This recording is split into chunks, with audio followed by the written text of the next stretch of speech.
Last வீடியோவில் பார்த்தீங்கன்னா நம்ம வந்து பவர்ஸ் அண்ட் ஃபங்க்ஷன் ஆஃப் கவர்னர்னு என்னென்னு பார்த்தோம், கவர்னரோட ஃபங்க்ஷன்ஸ் அண்டு பவர்ஸ்லாம் என்னென்னு பார்த்தோம். அதே மாதிரி சீஃப் மினிஸ்டர்ன்றது யார், அண்ட் தென் சீஃப் மினிஸ்டரோட பவர்ஸ் அண்ட் ஃபங்க்ஷன்ஸ் இது எல்லாமே வந்து நம்ம பார்த்தோம். அண்ட் தென் அதுக்கு அடுத்த வீடியோ பார்ட் 2 வீடியோவில் பார்த்தீங்கன்னா லெஜிஸ்லேச்சர் அப்படின்னா என்னென்னு பார்த்தோம். ஸோ லெஜிஸ்லேச்சரில் என்னென்ன பண்ணுறாங்க, ஸோ எப்படி ஒரு லாவை வந்து நமக்கு பாஸ் பண்ணுறாங்க அப்படின்றது எல்லாமே பார்த்தோம். ஸோ அடுத்த டாபிக் பார்த்தீங்கன்னா ஜுடிஷரி ஆஃப் ஸ்டேட்.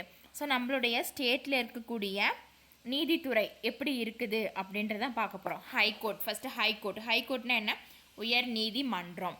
ஸோ அங்கே எப்படி ஃபங்க்ஷன் ஆகுது. The high court stands at the apex of the state judiciary. So மாநிலத்தோட ரொம்ப ஹை பவராக, ஸோ நீதித்துறைக்கே ஒரு எக்ஸாம்பிளாக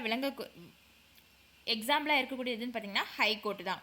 ஸோ அபெக்ஸ் ஒரு முன் உதாரணமாக ஸோ இருக்கிறது வந்து ஹைகோர்ட்.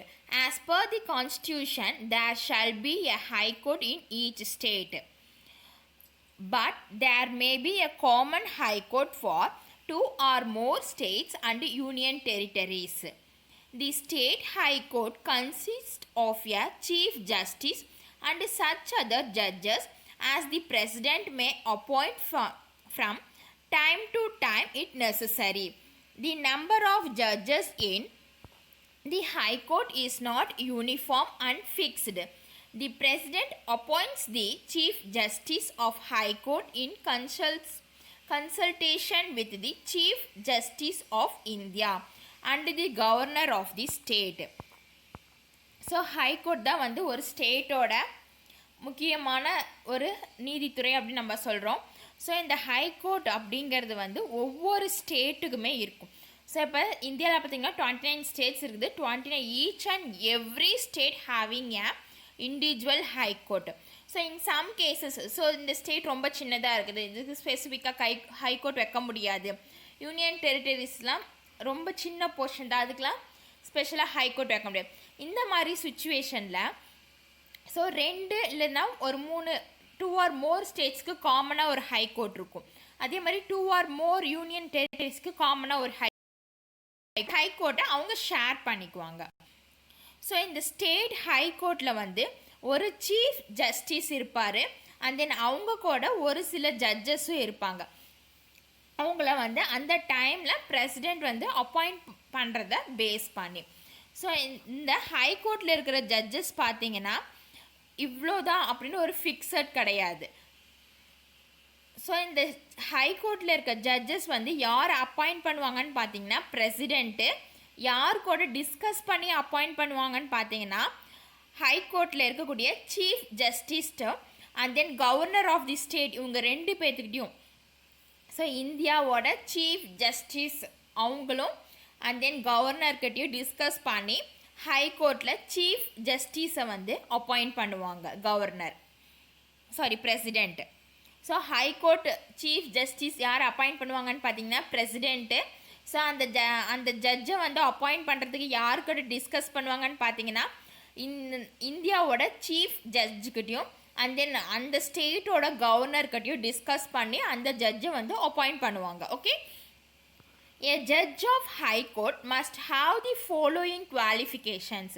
ஸோ ஹைகோர்ட் ஜட்ஜ் அப்படின்னாக்கா அவங்களுக்கு இந்த குவாலிஃபிகேஷன்ஸ்லாம் இருக்கணும் அப்படின்ற ஒரு இது இருக்குது. ஸோ அது என்னென்னு பார்க்கலாமா. he must be a citizen of India. So அவங்க வந்து கண்டிப்பாக இந்தியாவோட சிட்டிசனாக இருக்கணும். he must have at least 10 years experience as an advocate in 1 or more high courts. So 1 இல்லைன்னா மோர் ஹைகோர்ட்ஸில் அவங்க வந்து அட்வொகேட்டாக, ஸோ வக்கீலாக 10 இயர்ஸ் அவங்க வந்து ப்ராக்டிஸ் பண்ணியிருக்கணும். அட்லீஸ்ட் 10 இயர்ஸ், மோர் தென் 10 இயர்ஸ் ஆகும் இருக்கணும். A judge of high court holds the office until he completes the age of 62 years. A judge of high court can be removed from office only for proven misbehavior or incapacity, and only in the same manner in which a judge of the Supreme Court is removed.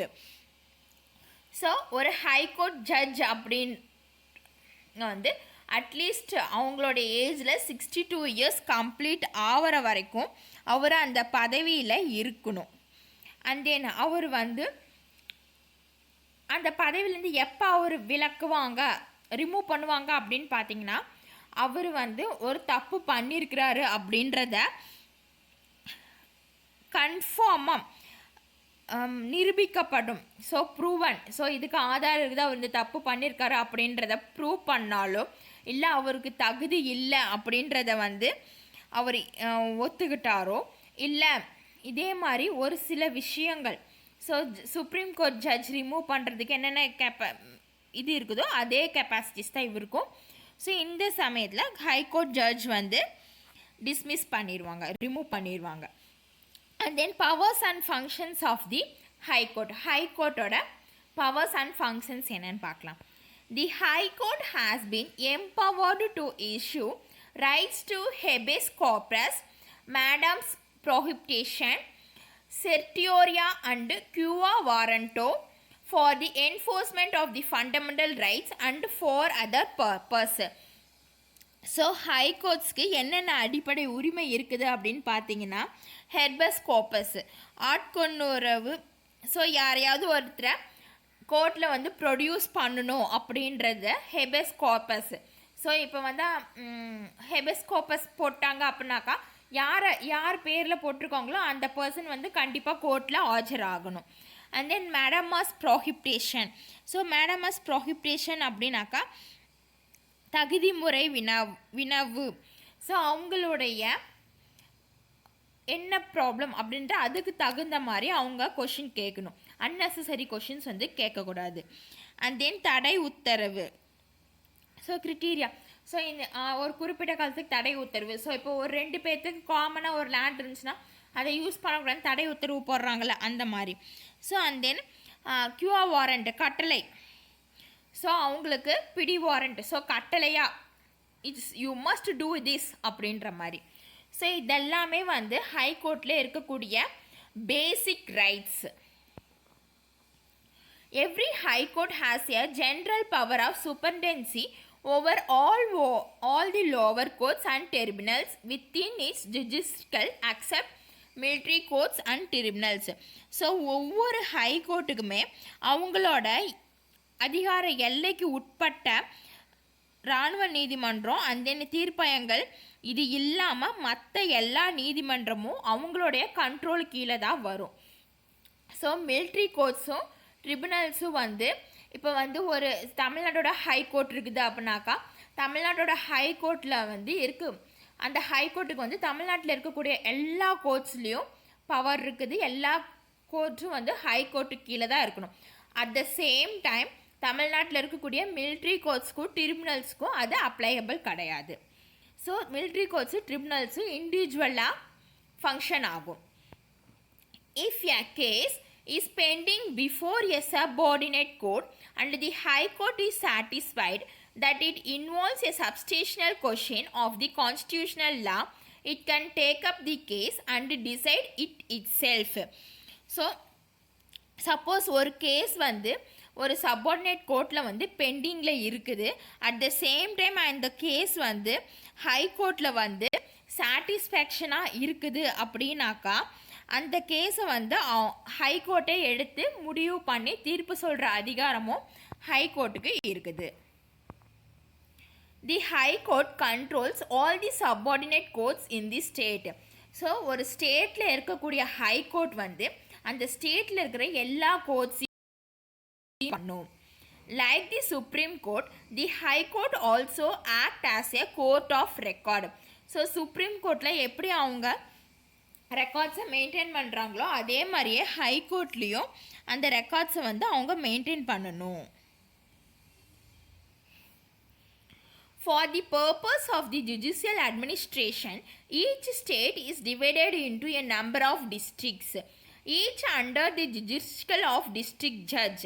The district court judge were appointed by the governor. In the excess of the above mentioned powers, the High Court enjoys the full powers and freedom to act within its jurisdiction. The constitutional safeguards have ensured its independent working. So நீதி judicial administration, so நீதி வந்து கரெக்டாக வழி நடத்துறதுக்காக வந்து ஸ்டேட்டை வந்து number of டிஸ்ட்ரிக்ஸாக வந்து divide பண்ணியிருக்காங்க. ஸோ இந்த ஒவ்வொரு டிஸ்ட்ரிக்ட்லேயும் ஒவ்வொரு கோர்ட் இருக்கும். அந்த ஒவ்வொரு கோர்ட்டுக்கும் ஒரு ஜட்ஜ் இருப்பாங்க. ஸோ இந்த டிஸ்ட்ரிக்ட் கோர்ட்டில் இருக்கக்கூடிய ஜட்ஜெல்லாம் யார் அப்பாயிண்ட் பண்ணுவாங்கன்னு பார்த்தீங்கன்னா கவர்னர் தான் வந்து அப்பாயிண்ட் பண்ணுவார். ஸோ ஏற்கனவே சொல்லியிருக்கிற பவர்ஸ் வந்து ஹைகோர்ட் வந்து ஃபுல்லாகவே என்ஜாய் பண்ணுவாங்க. ஸோ அதனுடைய எல்லைக்கு உள்ள எல்லா பகுதிகளிலும் at the same time so political சேஃபுக்கும் அண்ட் தென் கோர்ட்டோட ஃப்ரீடமும் செயல்படுறத ஃப்ரீயாக ஒர்க் பண்ணுறாங்களா, ஸோ பொலிட்டிக்கலும் நல்லா ஃப்ரீயாக இருக்குதா, அண்ட் தென் கோர்ட்டு வந்து ஃப்ரீயாக ஒர்க் பண்ணுறாங்களா, சேஃபாக இருக்கிறாங்களா அப்படின்றத வந்து கன்ஃபார்ம் பண்ணிக்குவாங்க. ஓகேவா, இதான் வந்து ஹைகோர்ட்டோட ஃபங்க்ஷன்ஸ். ஓகேவா, இதான் வந்து ஹைகோர்ட் அட்மினிஸ்ட்ரேஷன். ஸோ நீதித்துறை இப்படி தான் நம்ம இதில் வேலை செய்யுது. Okay, thank you.